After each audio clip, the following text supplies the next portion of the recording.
ስለ እግዚአብሔር የተማርኩት እግዚአብሔር የሚታመን ግን የማይጠረጠር የማይንሸራተታለት የማይሰበር ምርኩዝ የማይጠልቅ ፀሐይ ከወዳጅ ሁሉ የሚጠጋጋ እውነተኛ ወዳጅ ጊዜ ወቅት አይቶ የማይከዳ በንግግር ሳይሆን በተጨበጠ ህይወት በኖርኩበት በተራመድኩበት መንገድ ስለ እግዚአብሔር ታማኝነት ተምሬያለሁ። እንደዚሁም ደግሞ ስለ እግዚአብሔር ጸጋው ብቻውን በቂ እንደሆነ ተምሬያለሁ። የመንፈስ ድካም፣ አካላዊ ድካም፣ የአእምሮ ድካም፣ የስሜት ተስፋ መቁረጥ ሲሰማኝ የጌታ ጸጋ የእግዚአብሔር ጸጋ ድክመቴን ሲሸፍን አይቻለሁ።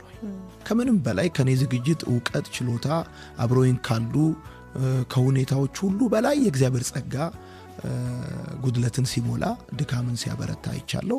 የእግዚአብሔርን ጸጋ ተምር ስለ እግዚአብሔር የተማርኩት እግዚአብሔር የሚታመን ግን የማይጠረጠር የማይንሸራተታለት የማይሰበር ምርኩዝ የማይጠልቅ ፀሐይ ከወዳጅ ሁሉ የሚጠጋጋ እውነተኛ ወዳጅ ጊዜ ወቅት አይቶ የማይከዳ በንግግር ሳይሆን